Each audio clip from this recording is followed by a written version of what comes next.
Hello, my name is Biery, and this is The Power of One. We live in a time when our idea of community is frayed, strained due to busy lives, challenged by the political landscape and competing responsibilities. Some of us believe that getting involved will not change anything, that being civically involved will just lead to defeat and frustration. But what does it mean to feel empowered enough to take action on an issue of concern, to get involved in a cause that is bigger than ourselves? Fortunately, however, there are many people in our community who are doing something about the conditions in which we live. They are creative and dynamic individuals who are fighting for what is right and for better lives for everyone. This program will show you that one person can make a difference, that the power of one is within all of us. Welcome to the Power of One. Today, we will be talking to Mayra Nolan of Lake Avenue Church. And she is the pastor of community outreach, and we're grateful to have her here today and excited to hear her story. So thank you for coming on the show today. Thanks for having me. So everyone has a story, everyone has a trajectory, something that, your pathway that got you to where you are. It's curious, I think, to know or to find out how people get from one place in their lives to another. So you did stuff before you were the pastor for community outreach. What did you do, and how did you get to Pasadena? Right. Well, I'm just a girl from East LA, and never in my entire childhood or adolescence or even young adulthood did I think that I would someday be a pastor. And even when I started working at Lake Avenue Church, there was nothing in me that wanted to be a pastor. I didn't want to go to seminary. I just didn't. It didn't seem like that was something that I should be doing at all. So we came, my husband and I came to Lake Avenue. We started volunteering and in the STARS program. Oh, right. And so we were the just, after-school program. Right, that Jill Shook started. Yeah. And we were just those super volunteers that came in the middle of the week, and when they had field trips or things on the weekend, we came to those. We brought our kids with us, and eventually there was a position open through a grant. I got offered a job in the after-school program. A few months later, I was running it. Temporarily, a few months later, I was running it for real. Yeah. And it was really hard. And one thing led to another, and 16 years later, I'm still at Lake Avenue and in this role of community outreach pastor. That's amazing. And I think a lot of people are cautious about, when they need a job, they don't realize that volunteering actually can help them, make that next step to a place of employment. Right. So I'm glad to hear that it worked out for you. In those 16 years, I'm sure you've seen a lot of change in Lake Avenue. Historically, as someone who grew up here, we always heard that Lake Avenue was conservative, maybe politically, religiously, and a little bit more formal. Is that still the case, or has there been a little bit of a change over the years? Yeah, Lake Avenue's been 120 years on the same corner of Lake and Maple, and it is historically a more traditional, more conservative place, but it is changing a lot. Has changed definitely in the time that I've been there, and it has changed in other ways as well. It's a lot more diverse ethnically. So it used to be known as a more conservative white upper middle class church, and it's really not that anymore. Theologically, we're all over the place. We have people who are really all over. So we have people from all kinds of denominational backgrounds, and then political views. Our senior pastor Greg Waybart, he calls us a purple church. Oh. There's like people a little bit of a mix with all kinds of views, and so sometimes that just means that no matter what you say, someone's going to be mad at you there. Yeah. What do you think has caused that transformation? Sociologically or in our society overall, there have probably been some transformations that parallel that, but specifically for Lake Avenue, what caused that change or growth? Yeah, I think that it's something that has happened in most churches like Lake, most evangelical churches throughout the country, where people are just looking at theology and then implications of that theology on the here and now, and things are starting to be more highlighted, the issues that are happening in society. And so we are really being forced to grapple with like what we believe and then how that plays out in our everyday lives. Yeah, so that's can be tricky for some people. I think oftentimes there are other churches in town, for example, that are activists, they're advocates, and so they have a very clear view of what it is they want to advocate for. Are there certain issues that are really important to Lake Avenue, and how are those being worked on? Yeah, several years ago we sat down and did some research, and the question we were asking is, what are the things that we think God is calling us to pay attention to in our city? And we were looking at what are the resources that are maybe even unique to Lake Avenue Church, and what are the needs in the community, and where do those two come together? And we were specifically looking at gaps, like what are some things that not a lot of people are doing? And so we started looking at 4 areas. And one was housing and homelessness, because we had been sort of involved for many years in some ways, maybe not always best practices, but we had been involved. And then we had started a nonprofit, so education was another focus, public education. And then we had been involved in work in prisons for a long time, but we started asking questions about after prison. So incarceration and reentry is the other. And then because of where we're located, and because it touches all of those really immigrant issues, is the 4th area. And was that process a survey, or was it focus groups, or how did you come to, obviously on a citywide level, for everyone else, those issues are extremely important, especially the affordable housing, but also immigration and education.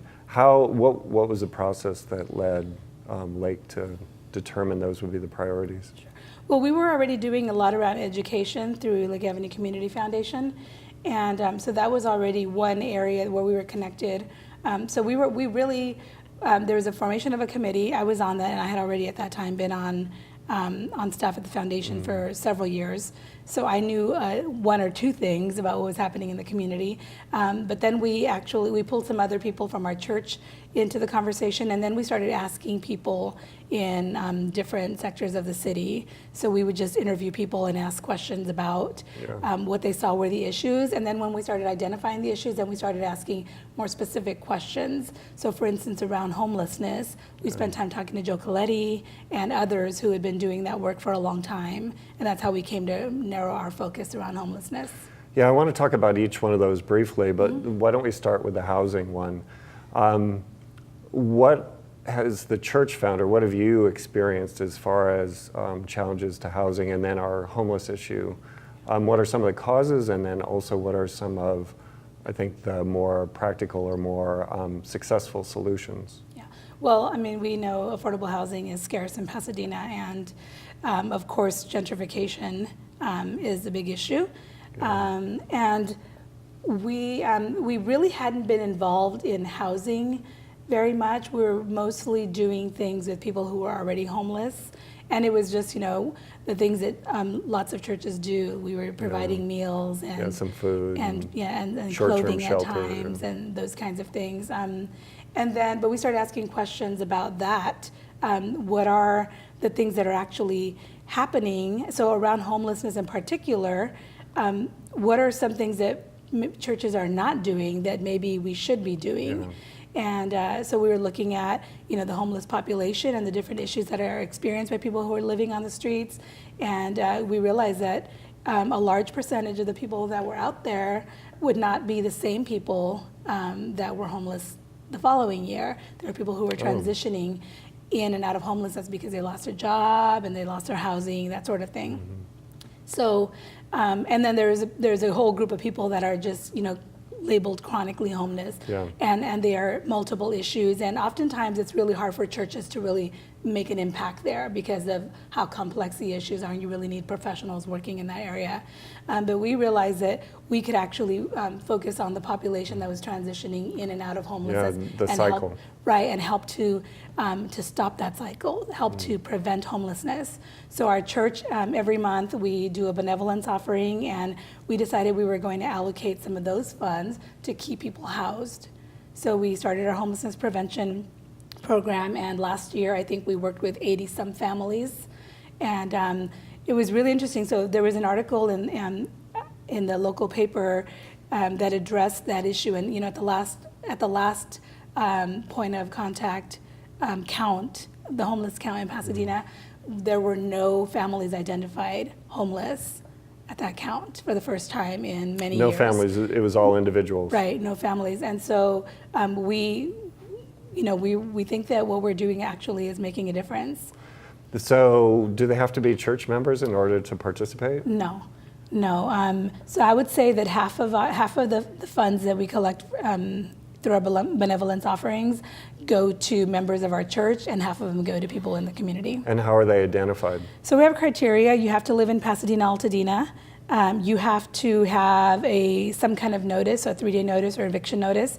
And then you have to have something in the near future that tells us that you're going to be able to pay your rent if we can just help you out for a little bit. Keep you going. Yeah, just keep you going. And we see people who, everything from, they were robbed, or they lost some money, or they lost a job, or their hours were cut, or they were in a car accident, or they had some illness and they were hospitalized, or one of their family members was deported and they used money for legal. Just all kinds of stories. Oftentimes single parents, but a lot of times intact families that are just seeing a really rough time, and just with a little bit of help, they'll be able to make it. That's fantastic. One other question on that before we move to some of the other subjects is, how would, if I were, or if I knew of a family who was on the margin and potentially homeless, how would they ever find out about what you're doing? How do people know? So we don't advertise, but word of mouth is a beautiful thing. Yeah. And so people just know now that we do that.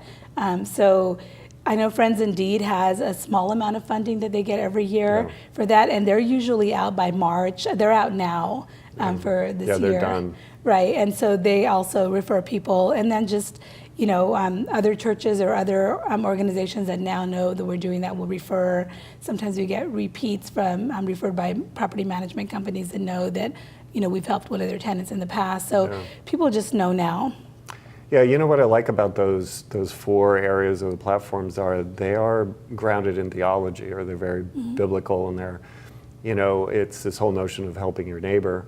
And so the housing piece obviously fits in that. The one that's, 2 of them actually, but one that's not quite as obvious is this whole notion of immigration. How does the church define or couch or explain why helping people who have immigrated here is so important? Yeah, actually, that's a very biblical one. When throughout the Bible in the Old and New Testament, the people who are identified as requiring attention are often orphans, widows, people who are imprisoned, the poor, but also the stranger. The foreigner that's living in your land is also another people group that is identified many times, and I think in the Old Testament is like 92 times. That is mentioned? That it's mentioned in the Bible, yeah. That you should take care of the foreigner. The visitor. Yeah, the visitor, the foreigner, yes. Yeah. So then, that's great to know that there's biblical undergirding for that, but so how does that play out on a day-to-day basis? How can Lake Avenue be a support system for folks who are coming here from other places? Right. Well, so the people are here. They're in our neighborhoods already. Right. They're going to the public schools. They're working in our local restaurants. They're cleaning people's houses. They're doing people's gardening. They're really working everywhere in our community.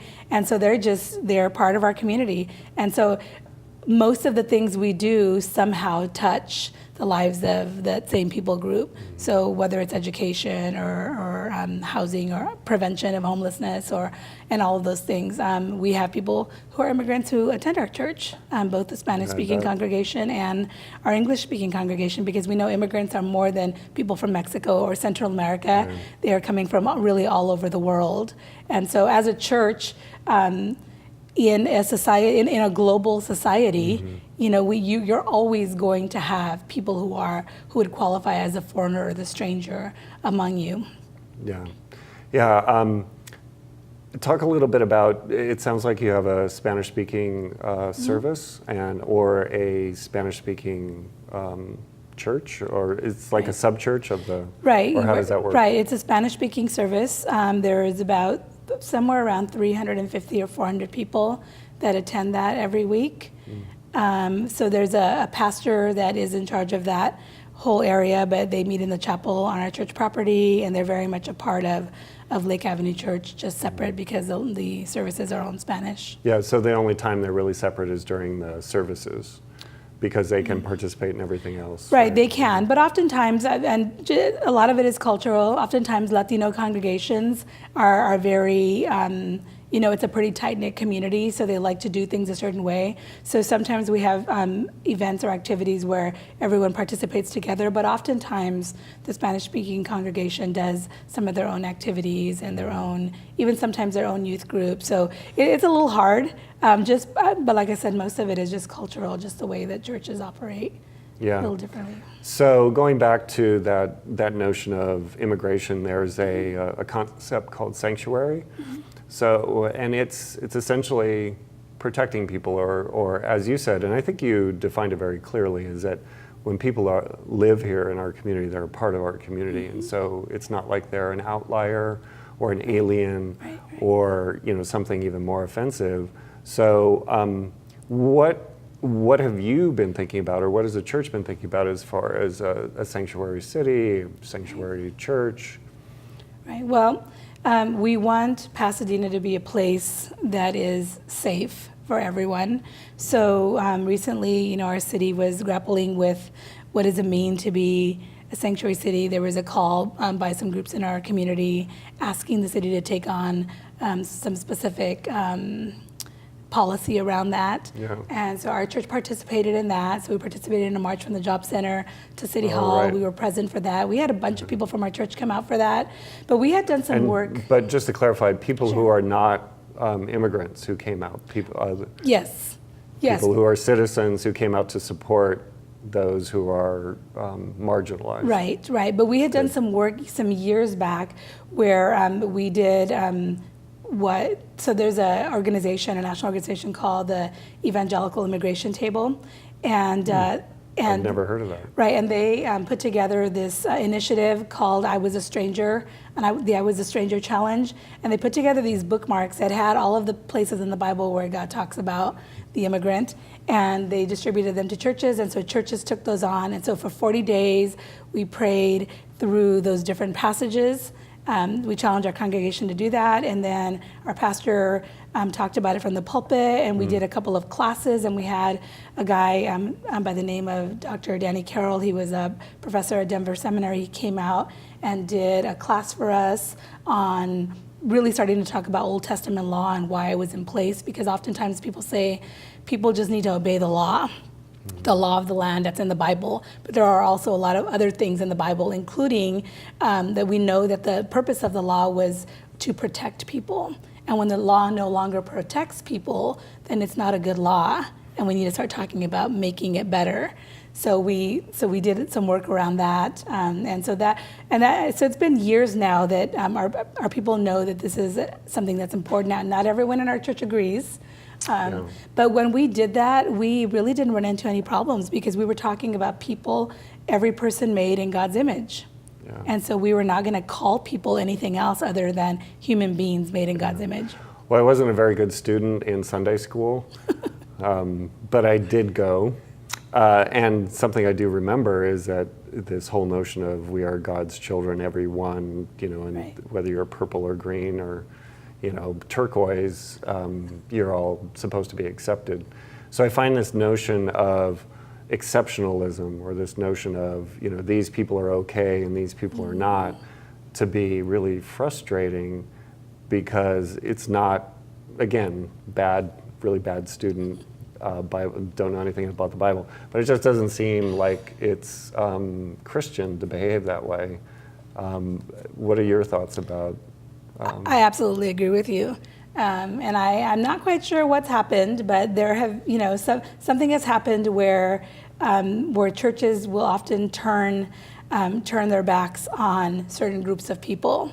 And, that's just not what the Bible calls us to do. So, if we are calling ourselves Christians and followers of Jesus, Jesus did a really good job of modeling what it means to follow him. And we have to be reminded of that. So that's what I aim to do. Yeah, so that reminds me of one of the other areas, which is working with people who are coming out of jail and prison. And that historically, not only in, I think a lot of the viewers out there are not necessarily Christian, but I think that most people who are watching are spiritual in some way and are willing to think about redemption and think about giving people a second chance. Right.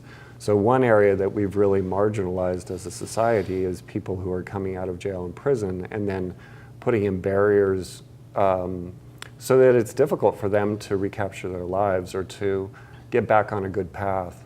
It's kind of like if you had a child who misbehaved, and then when their timeout was done, you gave them another timeout, and then another timeout, another time, and they're wondering, well, I thought I did my timeout. But right. So how is the church participating in helping people as they transition back into the community? Yeah, well, we have to acknowledge that as a society, we did that to people. Yeah.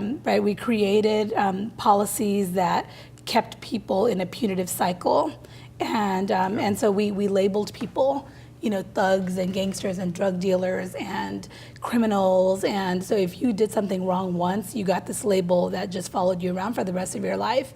And so churches should know better because we all are broken people. And so second chances is that's the business we're in. Yeah. So it makes absolute sense to me that churches should be engaged in this kind of work where we can look at somebody and say, it doesn't matter what you have done in the past. If you want to be a changed person, then we want to help you. And by doing that, I think that we create a community where hospitality is the norm and support is the norm. And when we can do that, when we can create a place where people are willing to actually peel labels off people, and just accept them and provide opportunities for a job, provide opportunities for housing, because it affects everyone. It affects the kids who are walking home from school and who they see hanging out on the corner. If there are no jobs, that's going to be a cycle that's going to repeat itself. So we really can do a lot. Churches are made up of people who make decisions in companies, people who own properties, people who are property managers. Everybody can do something. Yeah. So we hope to engage a lot of people. And I think one of the problematic aspects of the label is that then you don't believe in transformation. Mm-hmm. But, right. In your business, I'm sure you've seen a lot of people, and maybe you could share a story of that transformation or that change, or the fact that, it happens all the time. I mean, we see people who for years have gone down a difficult and unfortunate path and made terrible decisions. But because there was an intervention, someone believed in them, someone supported them, then they transform their lives and they become, and then I know a lot of people who you would not even know they'd ever been incarcerated before. So do you have any stories that might illustrate that? Sure. We have this guy, his name's Ray. I didn't tell him I was going to talk about him. He lives in Pasadena, and he goes in pretty regularly to, actually several times a week, to into jails and meets people there. And then sometimes people come out and they find Ray. Mm-hmm. And so Ray has sent me pictures of people still in a paper suit, that he just went to pick up. He's like, we're on our way to Target to go get some clothes, and we'll be at church on Sunday. So we've actually seen some people come and find community, find some acceptance. And, folks in our church have just loved on them, including Ray, who has walked with so many people and just mentored them. And we've just seen people get jobs. Really, we've seen people's lives turned around. And sometimes it doesn't stick, and that's really hard when you see someone that's really trying, and then a few months later, you find out that they're back in again. And we just really can't wait until they're back out again. So because once you get to know people, it really changes everything. You get to understand like what the cycle is and what the issues are and what the bigger fight actually is.